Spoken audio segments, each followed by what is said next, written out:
Hello friends, this is Pooja Singh. Welcome to Let's Learn. In this video, we will watch method of teaching. If you also preparing for CTET, UPTET, REET and other teaching exam, so we have to learn teaching method. There are 10 types of teaching method.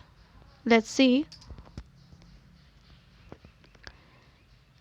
Storytelling method, textbook method, lecture method, demonstration method, tutorial method, question answer method, discussion method, heuristic method, discovery method and project।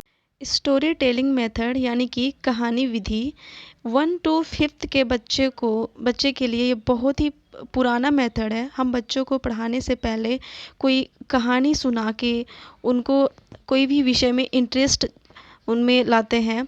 इससे बच्चे में imagination और vocabulary भी बेहतर होता है और वो उनमें सोशलाइजेशन भी आता है। इसलिए इसे हमें it's call on the oldest method या बहुत ही पुराना मेथड भी कहा जाता है, स्टोरी टेलिंग मेथड। नेक्स्ट है text book method. Text book method वह होता है जो हमारी पुस्तक द्वारा आधारित, जिसमें बच्चे की उम्र और मानसिकता को देखकर बनाया जाता है।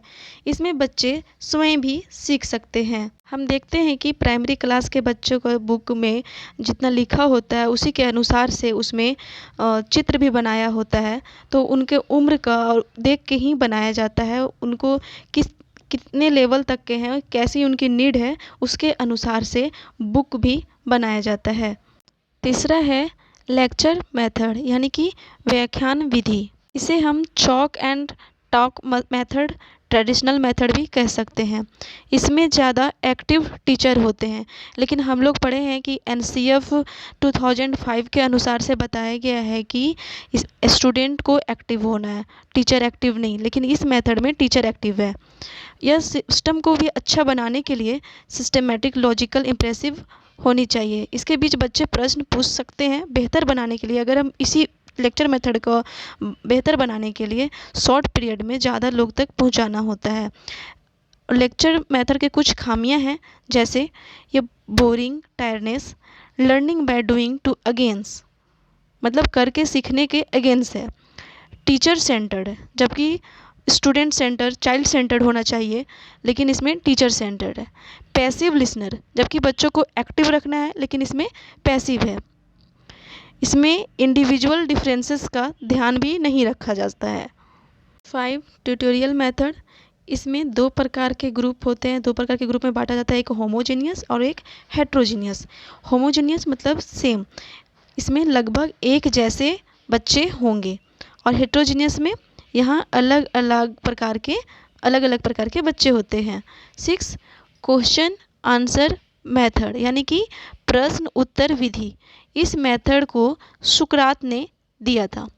यह आदर्शवादी थे, यह ग्रीक के थे। यह एक्टिव लर्नर है, टीचर सेंटर्ड भी कह सकते हैं। यानी कि क्वेश्चन आंसर मेथड को हम टीचर सेंटर्ड भी कह सकते हैं और एक्टिव लर्नर भी है। इसमें हम प्रश्न उत्तर मतलब पूछ के अपना सॉल्व कर सकते हैं। फिर नेक्स्ट है discussion method is best method, परिचर्चा विधि। इसमें डिबेट, इस विधि को हम डिबेट की तरह ले सकते हैं।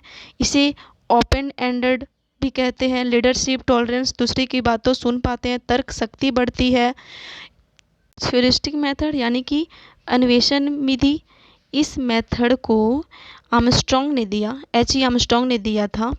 इसे लर्निंग बाय डूइंग भी कहा गया। चाइल्ड सेंटर है, इसमें परिकल्पना का निर्माण होता है और इसमें बच्चे कुछ करके सीखते हैं।